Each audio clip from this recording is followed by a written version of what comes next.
नमस्कार, news India आप देख रहे हैं। मैं आपके साथ सागर मिश्रा। गोवा में क्यूएस इंडिया समिट का समापन हो गया, जिसमें भारत समेत अन्य देशों की यूनिवर्सिटी के चेयरमैन शामिल हुए। इस सम्मेलन में विकास और शोध के साथ ही साथ शिक्षा को बेहतर बनाने की नीति पर गंभीर चर्चा की गई।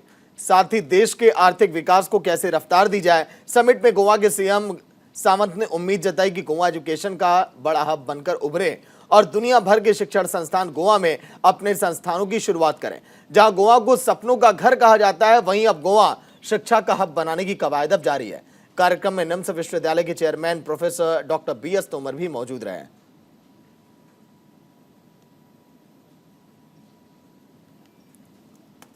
तो कार्यक्रम का समापन जिस तरह से शिक्षा को बढ़ावा देने के लिए इस कार्यक्रम का आयोजन किया गया, जहां पर निम्स के चेयरमैन डॉक्टर बीएस तोमर भी शामिल हुए इस कार्यक्रम में। देखिए, सामने निम्स के चेयरमैन डॉक्टर बीएस तोमर हैं, साथ में गोवा के सीएम इस समय प्रमोद सावंत भी आपको नजर आ रहे होंगे। सुनिए क्या कुछ कहा गया कार्यक्रम में। देखिए, भारत की एक बहुत पुरानी श्रृंखला है। भारत की जो सबसे पहले आज बीसी से भी पहले thousands of years of before BC हमारे नालंदा तक्षशिला विश्वविद्यालय जो थे, वो आज ऐसे विश्वविद्यालय थे जिनमें कि देश विदेश के स्टूडेंट्स वहाँ पढ़ने आया करते थे। कुछ समय ऐसा गुजरा कि उनका अस्तित्व नहीं रहा। बहुत से कारण इसके आए, विदेशी हस्तियों ने हमारे पर रूल किया, वो हमारी सभ्यता को कहीं न कहीं पीछे रख गए। लेकिन उसी सब को याद करते हुए उसकी श्रेणी में जो आज हमारी नई एजुकेशन पॉलिसी NEP 2020 लॉन्च की गई है, और आज हमारे जो मोदी जी का कहना है आत्मनिर्भर भारत एंड आत्मनिर्भर हायर एजुकेशन, इसके चलते हुए आज G20 की जो प्रेसिडेंसी हम लोग कर रहे हैं, भारतवर्ष कर रहा है। मैं समझता हूं कि मोदी जी की, हमारे प्राइम मिनिस्टर मोदी जी की अग्रणी लीडरशिप के अंदर जो हमारी पुरानी योग्यता थी तक्षशिला की, नालंदा की, वो बहुत शीघ्र हम लोग प्राप्त कर लेंगे। और इसमें कोई हमें शक नहीं है कि भारत बहुत ही जल्दी विश्व गुरु बनेगा। एजुकेशन पॉलिसी में रोजगार पूरक जो सब्जेक्ट कितना महत्वपूर्ण रखते हैं? देखिए, जो नई एजुकेशन पॉलिसी है उसमें ये बताया गया है कि स्टूडेंट को they should not be demanding the job, they must be creator for the job. इसलिए आज हर विश्वविद्यालयों में इनोवेशन सेल खोले गए हैं, हर इंजीनियरिंग कॉलेज में इनोवेशन सेल खोले गए हैं कि हमारे जो स्टूडेंट्स हैं वो विभिन्न विषयों में स्टार्टअप पैदा करें। उससे क्या होगा, वो खुद जॉब क्रिएटर होंगे, न कि जॉब मांगने वाले। जब तक भारतवर्ष में जॉब क्रिएटर हमारे नवयुवक नहीं आएंगे, तब तक भारतवर्ष का प्रोग्रेस नहीं होगा।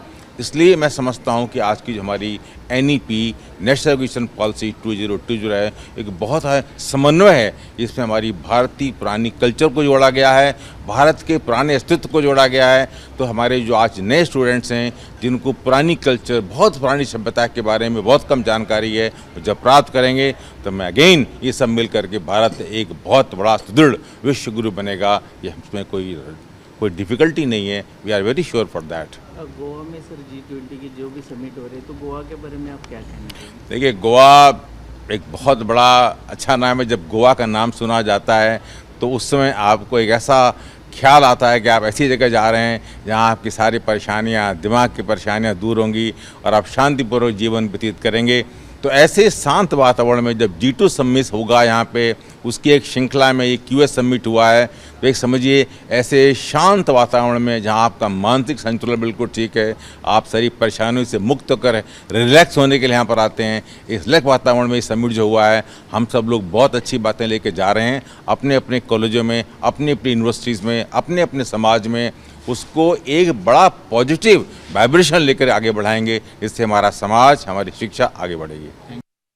जैसे सब्जेक्ट पे उनका डिस्कशन हो रहा था, this is a side event of the G20। इसमें से approximately the 11 countries again participating into the G20 summit also. मुझे लगता है दिस इज द स्टार्ट, और इस तरह के इवेंट से एक एजुकेशन का exchange between the different countries, the education culture between the different countries, so to exchange these ideas. and अभी जब हम न्यू एजुकेशन पॉलिसी लॉन्च करने जा रहे हैं, उस वक्त that will help more for our nation, to build our nation, to implement our national education policy.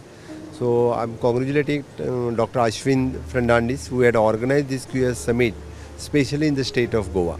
G20 event की अभी जो इंफ्रास्ट्रक्चर, एडवर्टाइजमेंट और प्रोग्रामिंग की पहली मीटिंग मेरी हो गई है। ऑल टुगेदर 8 मीटिंग यहाँ पे हो रहे हैं। उसकी जस्ट अभी प्रिपरेशन स्टार्ट हो चुका है। उसके लिए जो प्रिपरेशन इंफ्रास्ट्रक्चर के लिए जो करना चाहिए, in power department, PWD department, Panjim municipal corporation, rest all department, health department से लेके टूरिज्म डिपार्टमेंट, सभी डिपार्टमेंट काम को लगे हैं। डेफिनेटली मुझे उम्मीद है कि 30th of March तक every infrastructure will place in ready and then now will start on the discussion on the subject matter.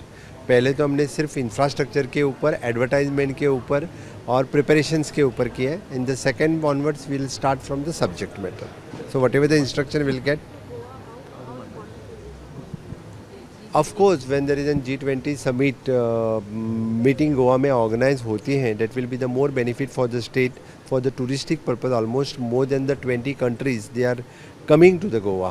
So tourism के purpose से we are getting the new innovative ideas, technology, and with this that will more benefit for the state.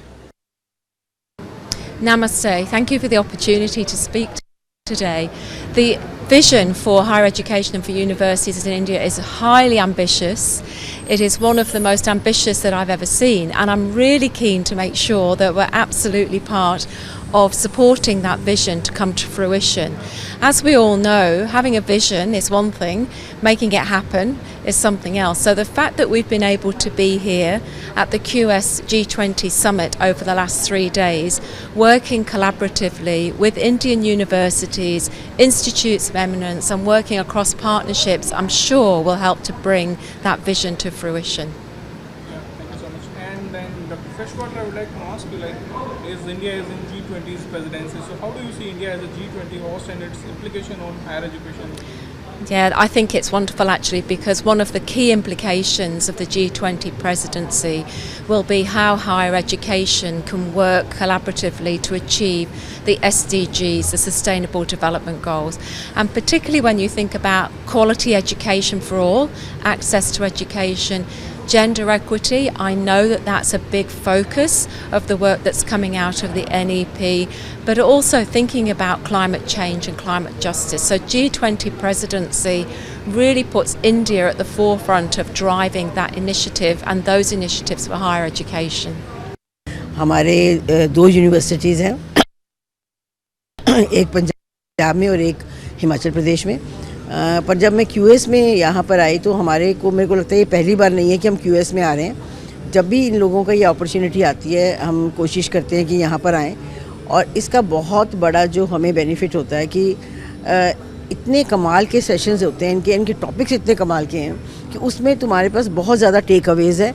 और हम लोग मतलब it is improvement का कोई ऐसा नहीं है, एंड नहीं है कि हम इम्प्रूव नहीं कर सकते, बट हम एक दूसरे की यूनिवर्सिटीज़ के साथ भी बहुत ज़्यादा कोलैबोरेट करते हैं and we learn a lot. So इसलिए ऐसी जगह पर आकर, क्योंकि लर्निंग की कोई लिमिट नहीं, कि ऐसा नहीं है कि आज ही हमने कुछ सीख लिया और कल सीखने के लिए कुछ नहीं है। सो इसलिए यहाँ पर QS के जितने भी सेशंस थे, and the best session was कि इवनिंग में there was sessions where we enjoyed with each other, and वो जो हमारा एक स्ट्रेस बस्टर्स थे तो बहुत ज़्यादा अच्छा था। और इसलिए मुझे तो बहुत अच्छा लगा यहाँ पर आके, और आई थिंक कि जितने बाकी लोगों ने भी जो एंजॉय किया, और हर सेशन से हम लोगों ने बहुत कुछ सीखा। एंड सबसे बड़ी बात क्या थी कि QS was a global platform, तो उसमें सिर्फ हमारे इंडियन यूनिवर्सिटीज़ नहीं थी, बहुत ज़्यादा ग्लोबल यूनिवर्सिटीज़ थी, और वो भी यूनिवर्सिटी जो G20 का पार्ट है। तो आई थिंक वो जो एक विज़न लेके चले हैं हमारे प्राइम मिनिस्टर साहब, उसका विज़न को कंप्लीट करने के लिए भी यहाँ पे हमारी बहुत इंटरेक्शंस हुई। तो it was a great platform, and thank you for being me a part of it. Holding the program from QS, the QS India Summit this year has been fantastic. And what we have seen really is how some of the main themes, including sustainability, women empowerment, are contributing to that vision from India. And I think this program has been a testimony of the role that India is playing. We have been able to gather more than 33 countries in Goa today, having the presence of the different ministers, and today the minister from Goa. It has been an incredible opportunity to really continue that discussion and see how QS is actually contributing to develop that vision further. So I'm really looking forward to see how this program will evolve and will mature next year. I'm personally really looking forward to be back. As you know, the India is in a G20's presidency this year. So how do you see the G20 and its implication on the higher education, please? So first of all, the fact that this QS India Summit has been granted the G20 endorsement, it has been fantastic, and we are thrilled to be part of it. And really, some of the pillars that G20 are founded are really around those themes that I just mentioned. जी बिल्कुल, ये बहुत ही एक अच्छा platform था गोवा में, और यहाँ लगभग 200 से 300 प्रेसिडेंट्स, वाइस चांसलर्स पूरी दुनिया से आए हैं, G20 कंट्रीज से specially. So we got the good fortune of co-hosting this event with QS. Lot of discussions, deliberations happened. Technology का रोल क्या होगा एजुकेशन में, इंटरनेशनलाइजेशन का क्या होगा, रैंकिंग्स का क्या रोल है, रिसर्च कैसे हो सकती है, कैसे हम स्टूडेंट्स और फैकल्टी को एक दूसरे के साथ सीखने के लिए प्रेरित कर सकते हैं. और बहुत सारी चीज़ें डिस्कस हुई और बहुत ही अच्छा इवेंट हुआ, जिसमें कि बहुत सारे एक्सपर्ट्स ने अपने व्यूज़ शेयर किए. And I am sure this would really help shape the future course of discussions, especially while this is a year of India's presidency of G20.